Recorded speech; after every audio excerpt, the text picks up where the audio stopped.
child everywhere. Hello, everyone, and welcome back to Grit and Grace, a literacy journey. Thank you so much for joining us. As you know, in our last episode, we began a very powerful conversation with Dr. Reid Lyon. He is back with us today, exploring the decades of research that have shaped what we now call the science of reading. But as we all know, knowing is not enough. Just knowing the research, it's not enough. So in today's episode, we will continue our conversation with Reid. This time, though, we will be turning our focus to the real challenge in education, and that is ensuring that what we know is actually implemented in our classrooms and in our schools so that every student has access to high quality, effective instruction. Because this work isn't just about the research, it's about the results. So, together, let's dive back in. Here we go. Is there anything you Well, wanted to add? yeah, Okay, again, a common language is a hallmark of any profession. true. Physicians talk to one another, speech and language pathologists talk to one another, hospital administrators have the same language as the physicians. You can't lead if you have an entirely different lexicon. Right. It's impossible. It has to do with being on the same page, knowing the same things, respecting what you know, and knowing that it's constantly evolving, and you have to be flexible if new findings come along. You can see the dangers of a lack of common language when we look at very frequently used terms. A leader may be talking to his teachers about doing benchmark assessments. What's a benchmark assessment? A teacher may be told that a new curriculum being adopted is evidence-based and is effective. A leader may be told that this is the amount of time one should spend in progress monitoring. All of these are critical terms. Yes. They are in the conversation so that we can make very informed decisions. They're terms that have to be understood impeccably and in the same way by those using them. Let me give you an example. We hear all the time, in fact, it has such cachet, evidence-based. Yes. In order for something to be evidence-based, let's say a commercial publisher is publishing a program, and in it says, this is an evidence-based effective program. 2 words. Let's look at evidence-based. To be evidence-based, it means that that program would have had to have been tested in schools and classrooms with real teachers, with real children, with real schedules, with all of the chaos that goes on in a regular school day. To be evidence-based, or it has to have that particular set of information. If a program is tested in a laboratory, Right. and you can control all of the conditions, you don't have to deal with differences in teacher expertise, interruptions to schedules. We can be testing this program in kind of a laboratory setting, if you will. That is not evidence-based. That is research-based, because it's not been tested in the real world. The only thing for something to be evidence-based is that it would have to have been tested where we live with children, Right. in the environments where we expect teachers and kids to do their work. If we do it in a laboratory, what we're seeing is what are the most important ingredients, but we don't know how they'll translate once you get them into the real world. Right. effectiveness, if we hear something is effective in marketing literature or in a talk or a speech, we have to ask, wait a minute, if they say it's effective, was it tested in a real classroom? Was it implemented where all of those other variables are operating? No, it was tested actually at the university. Right. That's not effective. That has efficacy. So we're getting into these weird terms that do carry cachet. I always want to use effective programs because I know that the evidence suggests that they have been used where I work. And despite all of the complexity of what's going on around me and the kids, they actually improve reading proficiency in the real Right. world. In the laboratory, yeah, it's going to work, but we can't control all that. So we have efficacy. You can't have effectiveness without efficacy. I can confuse people with these kinds of terms, but this is common language. Right. If something is research-based, that doesn't mean it'll work in the classroom. Right. That means it'll work in more controlled settings. Mm-hmm. And notice how we bandy those terms about. And notice the importance of those terms in persuading people to do one thing versus another thing, to choose this program versus that program.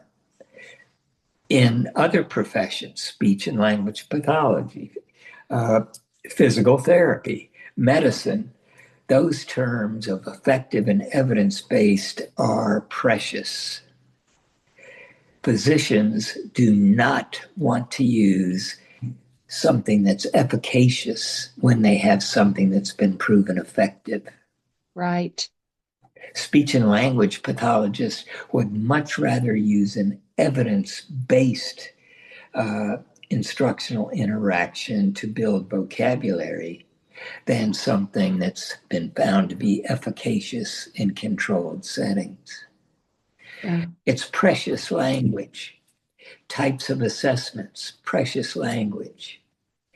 When teachers are talking with their leaders in schools, an optimal conversation would be, all right, where are we with our proficiency? What do our data show in terms of levels of competency in different reading competential school skills and levels of competency in reading comprehension, wide reading, the amount of time kids are practicing what they read?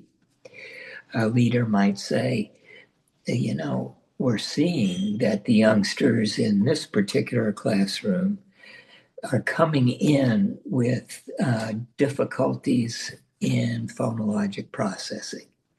Now, are we adjusting to those individual differences? Do we have the materials and the routines that we can use to build and integrate that skill in with word reading and in text, so that we're building sound structure, we're building word identification, we're building fluent and rapid reading of text, and we're then able to think with that text. You and I both know what phonological processing means. We know if a kid's having a tough time with the alphabetic principle. We know if there's difficulties in speed and automaticity of reading words in text. How could we ever solve problems if you and I aren't looking at children with individual differences and pinpointing among those different essential capabilities where the kid may be having difficulty in one or more? And given that identification, how do we determine what data are best to show where the difficulties may lie? Are we monitoring the youngsters' reading fluency? Are we looking at whether we're teaching or over teaching something? Let me bring this up. There are well-respected scholars in the field today who understand the science of reading, but who have had, through a lack of experience in schools and classrooms, superficial views of how the science of reading can be misapplied.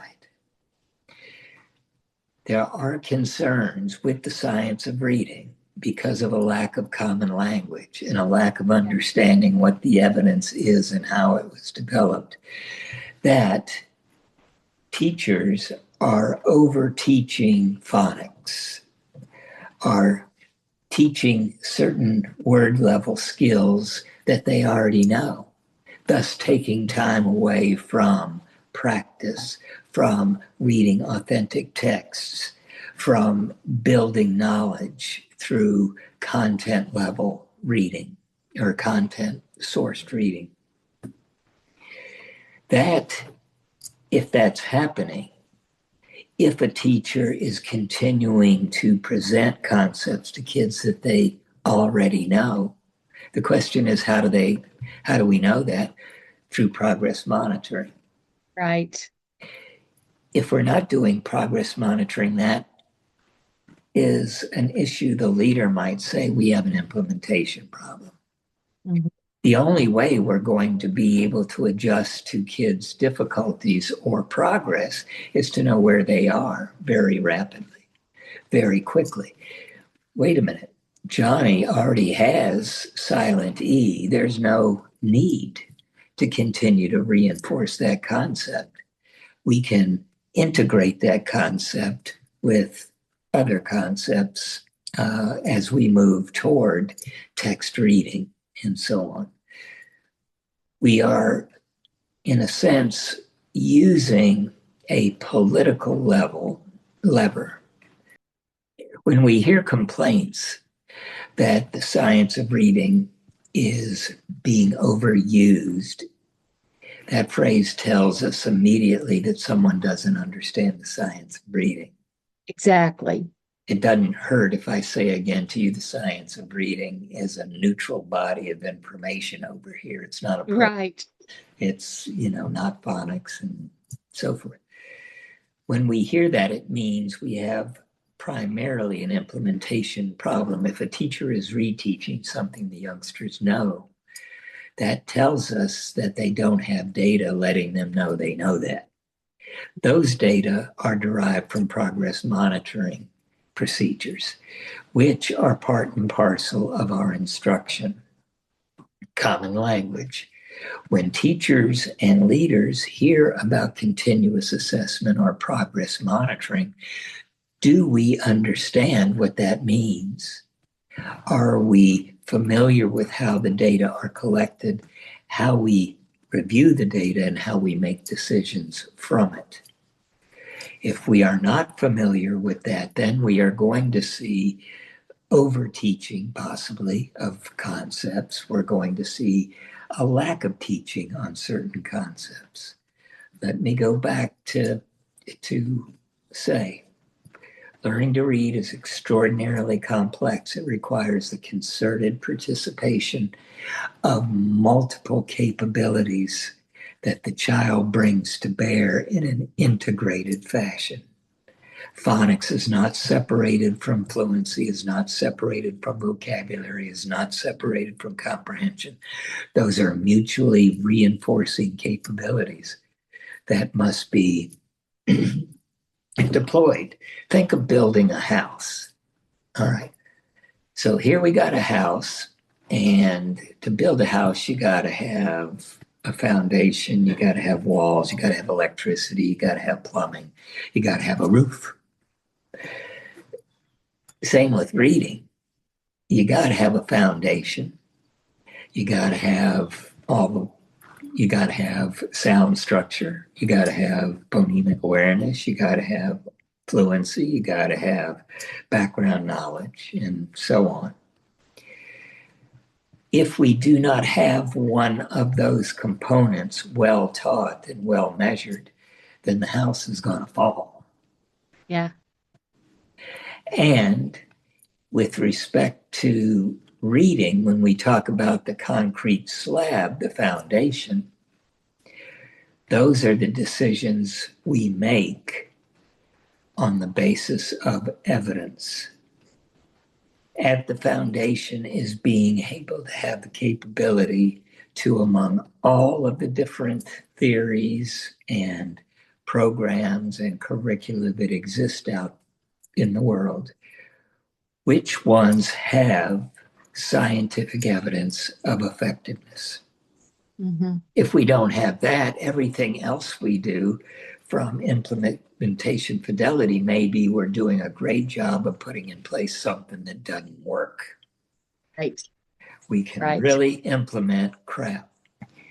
If I look at the evidence on invalid programs that have pulled us off course, I'm seeing in some cases great implementation.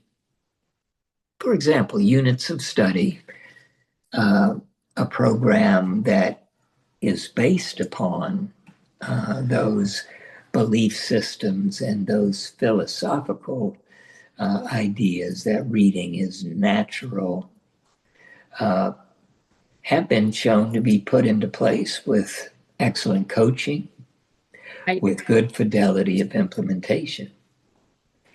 So if we put all of the emphasis on implementation, heck, we can implement faulty programs really well. What if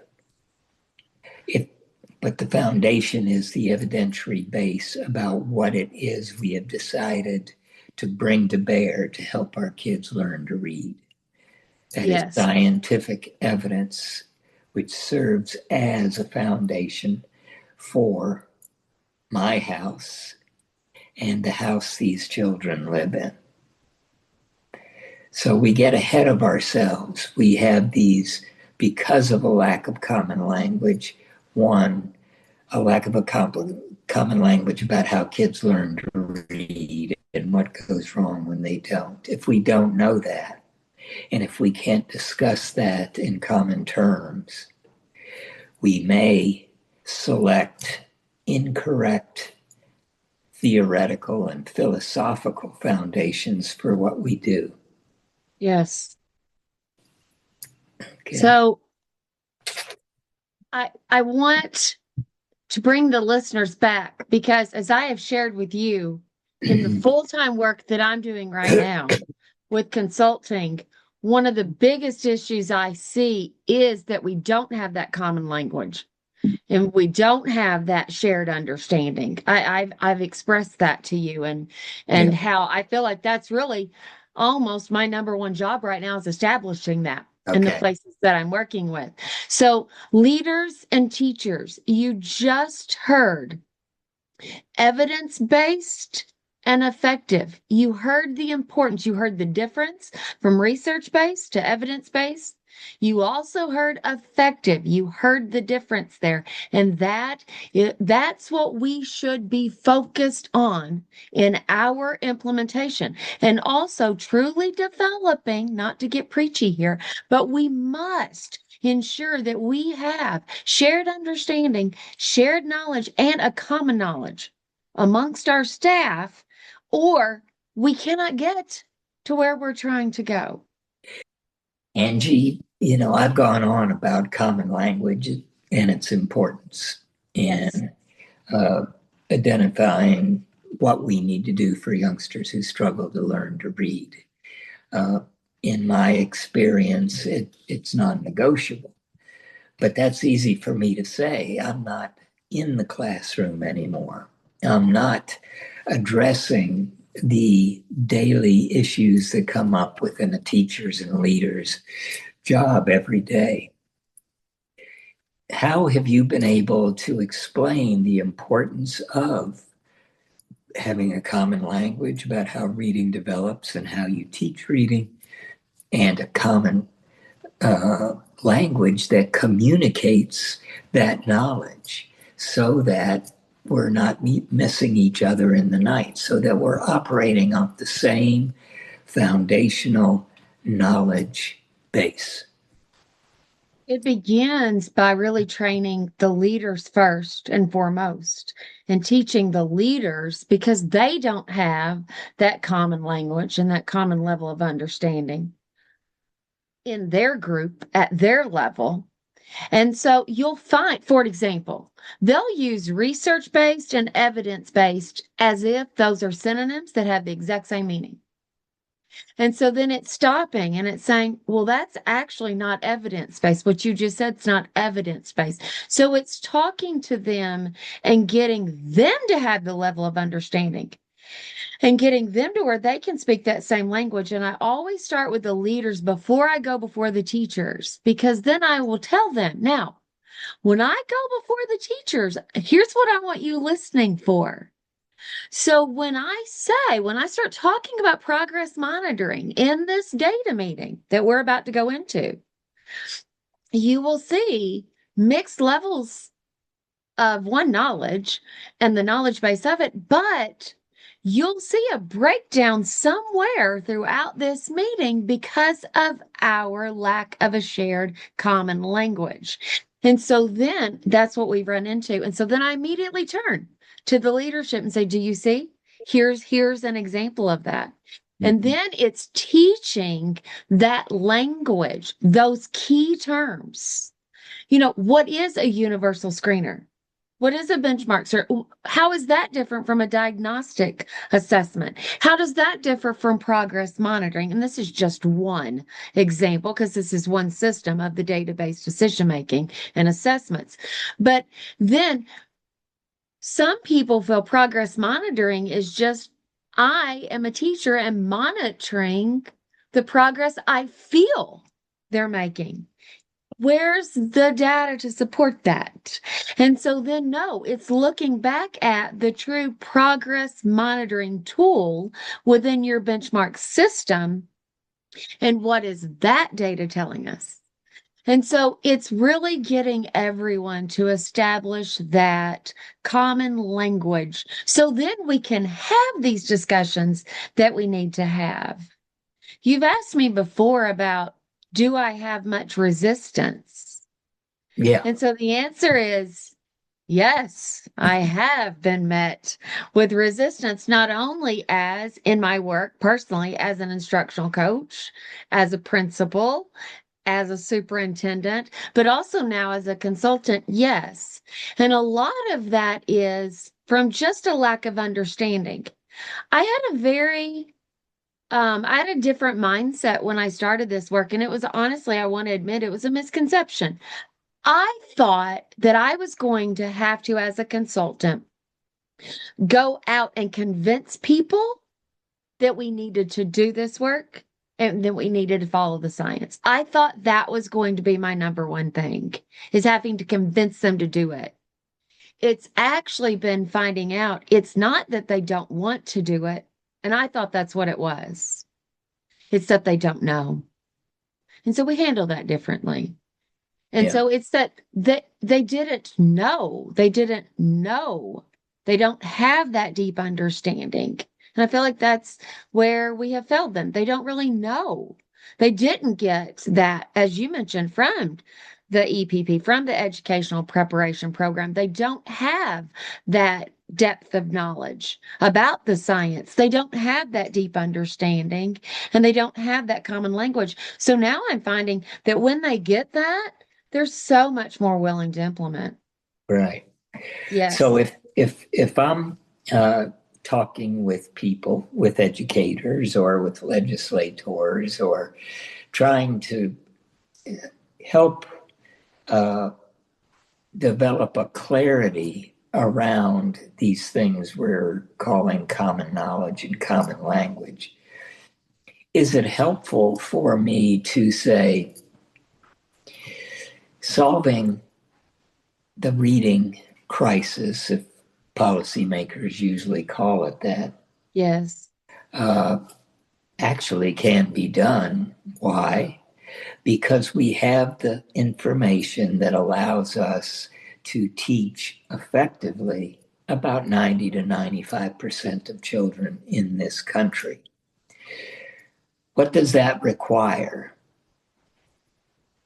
that requires, and here's where the frustration on my part can come in. That requires multiple elements, one being knowledge, shared knowledge, one being time, one being funding, one being whatever it may be. What that 90 to 95% success rate requires is an understanding that multiple elements are impinging on the solution. Right. When I would testify in front of Congress, I would say, in answer to a question, well, you're saying, how does reading develop? I would say, well, a youngster needs to have some stockpile of language knowledge coming into school, and the youngster needs to understand how the sounds and letters work, to put all that together so that they can be speedy in reading, so that they can, relate what they see on the page to background knowledge, so that they can understand the information being presented about history and so forth. That's a lot of things that the kid has to know. And that's what is in front of us. We know it's multi-componential. We know it's like any kind of skill. Piano playing requires 18 different skills to be able to produce melody. Basketball requires multiple skills. All of these complex endeavors that we teach kids about require us to understand. Angie, we're developing a program and an information hub at Drexel University to help leaders understand and citizens across all segments of society understand what we know about reading, how we can use what we know to teach all of our kids, and how we can make a difference in human beings' lives. And what we know with our concentration in leadership literacy and systems change at Drexel is that, look, we have the information. It's trustworthy information. It's replicated information. It has been tested where we work in public schools, in real classrooms with real teachers. We know what does not work. We know that even though we know things that do not work, don't work, they are still being implemented where children live in their daytime hours in schools. So as we work at Drexel and having this information available to the public, what it is we know and how do you put it in place, how do we address this gap between what we know and what's done in classrooms, in schools, in districts, where we have a lot of work to do to bring people to a common understanding of what we know and a common way to discuss that which we know to solve complex problems. How is that done? One, it is bringing all of the right information to the right people, which we've talked about, putting out the hub and getting, and if you're a parent, here's the information you need. If you're a teacher, here's the information you need. If you're a leader, here's the information you need. If you're a coach, here's the information you need. And some of that's the same for everybody. And I've shared with you, that's how I'm really working with schools now, but it's taking the information that the teachers need and getting it to the teachers, because that's what has not happened. You've got a group like the Reading League who has said the right information has not gotten into the hands of the people who need it the most. That's close to their quote. That's not word for word what they've said. So it's getting the right information into the hands of the right people. And it's getting that systems piece that I didn't know about for so long. Luckily, I found out about it from Patty Montgomery in Schools Cubed as a first year leader. Thank goodness. But finding out about systems, finding out as a leader what it means to be an instructional leader, making sure they know the science and they know what that science looks like when it's implemented. Because here's the thing we're finding, we've got these states that are pushing out these pieces of legislation that's having people figure out and know the science and saying, okay, you have to implement the science. And so teachers are getting trained on a program such as letters, or they're getting trained on some type of program. They're doing some program that's teaching them, quote, air quote, the science of reading. But read what that's missing is it's not telling them how to implement it. So you can have that depth of knowledge, but if you don't know what that looks like when it's implemented in the classroom, as a teacher, having that knowledge base, but if I don't know what to go say to my students, if I don't know that order, that progression, like you were talking about, that progression of how a child learns to read, and if I don't know how to implement that through explicit instruction and those evidence-based practices, then it's not going to work. I'm not going to get what we know and we believe is possible and science proves is possible, that 95% or even more is possible, then we're not going to get that outcome. And so then as the leader, we've got to train leaders on how to set up that culture, how to set up those systems, how to set up that work, and then what that information is that their teachers need. So what is that roadmap in front of them? And that's the work that we're working on together. That's also the work that I'm doing with schools now. But what is the roadmap? What does that roadmap look like? What's the order? And that foundation, as we both talk about so often in our private conversations, that foundation must be the science. It takes me back to that. I'm a preacher's kid, so it takes me back to that song I learned in Sunday school. The wise man built his house upon the rock. The foolish man built his house upon the sand. And if we don't have that strong foundation, we're not going to be able to build anything. Right. So I think it's getting that right information to the right people so that they know how to go forth and actually, that word, implement. Does that make sense? Yes, definitely. Now, because we have a century of treating education like a belief system. Yes. And situated in philosophy rather than evidence, there are as many ways to run schools and teach reading as there are just many ways to do all of that. If you could give one piece of advocacy to school leaders who are trying to transform literacy outcome in their schools, what would that be?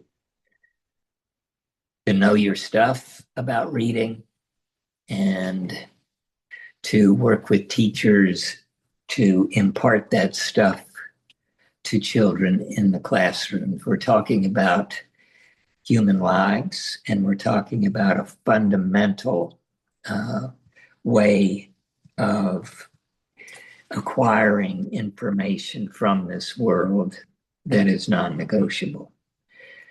That if there's one thing you could hold dear, it's to understand how kids learn to read. Yeah. Understand why kids have difficulties, and clearly know that there is a wide body and deep body of information that lets us know what we can do to help children become proficient in reading. we have the tools at hand, despite all of the complexities in your school day as a leader. A fundamental principle should be the development of a shared knowledge and a way to discuss that knowledge with common language, with your teachers, and with the kids. Yeah. And that's our responsibility. Yeah. That's it. That's our responsibility. So leaders, we really want, Reid, I feel safe enough in saying this for both Yeah. of us. We really want this to be a call to action. The science is there. We know how to teach reading. We know what works. There's decades of research now that tells us how to do this work. Mhm. Our call to action is it's time that we do it. Because by not doing it, this is at the expense and at the sake of the lives of our students. And as Reid shared with you, listeners, about his own journey, he used the words pain, shame, anguish. It's time for no other student to ever feel that way ever again. And it comes back to leaders really implementing and knowing, first, leaders knowing the science. As Dr. Lyon pointed out, every other field they follow it. And so it's malpractice if they don't. So now it's our turn to actually implement the science so that we can show what's possible, reach what's possible, and change the lives of our students. And we can do it. And as he has mentioned so many times, it can be replicated, right, Reid? It can be Right. replicated in every single school.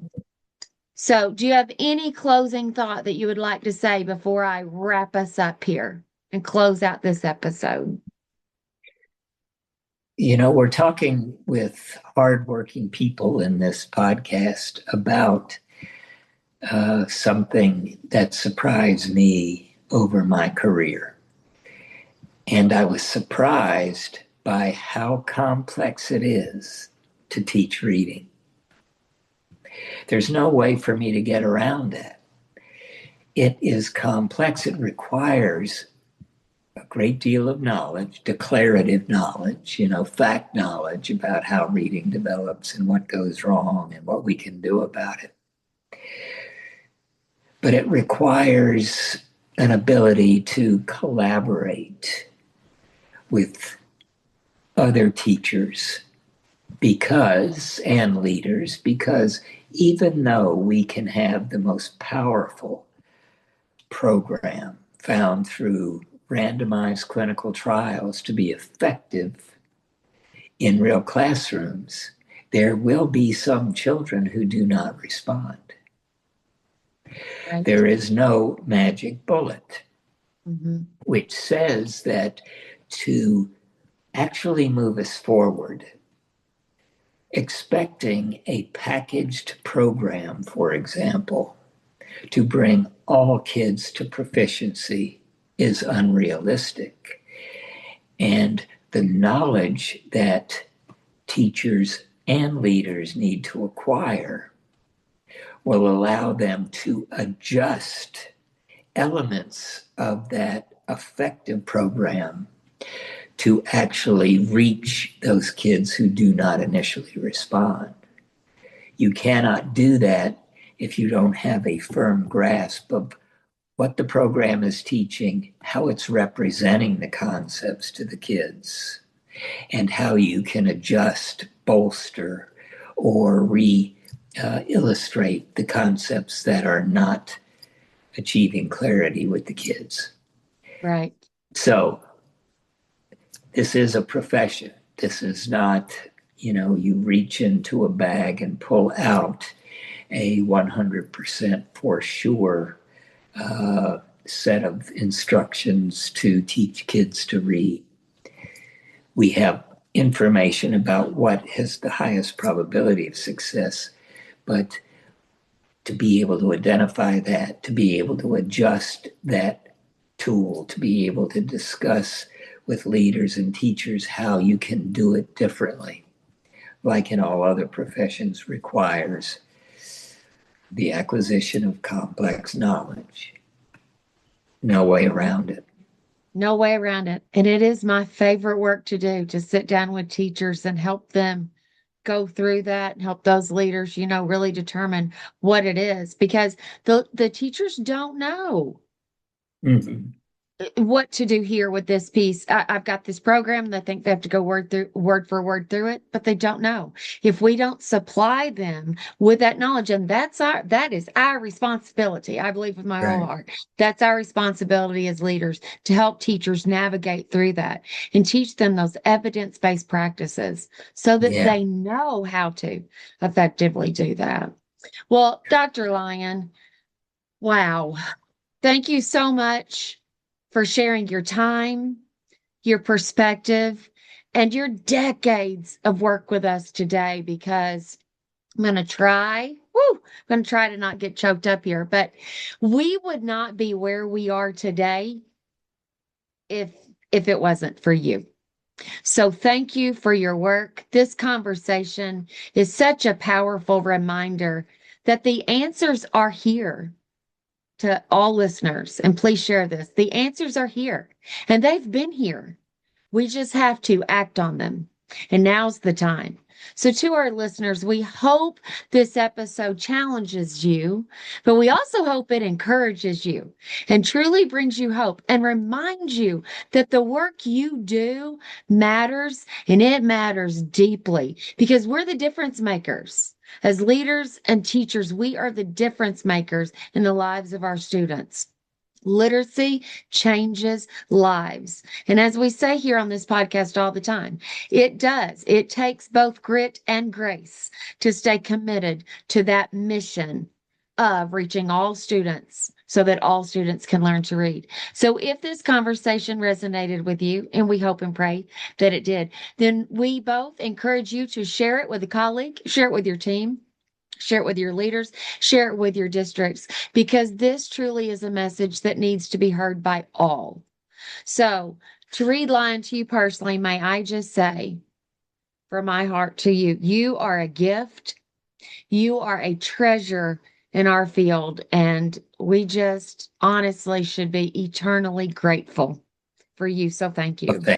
So you're welcome. So listeners, until next time, keep showing up, keep doing the hard work, keep investing in education, keep investing in your own learning, but by all means, keep investing in our students, and keep believing that all means all, and we can reach every single child out there, and every single one of them can learn to read. Every teacher can be effective. Every leader can be a strong leader, and every leader can transform the school that you're leading right now. This is possible, and we can do it. So as always, this episode has been brought to you by Angela Hanlin and Associates, and thank you so much for joining us today. Grit and grace, that's how we grow. Step by step and child by child we know. There's power in the words we say. We lift the voices like the way. Grit and grace, it's a journey we all share. For every child,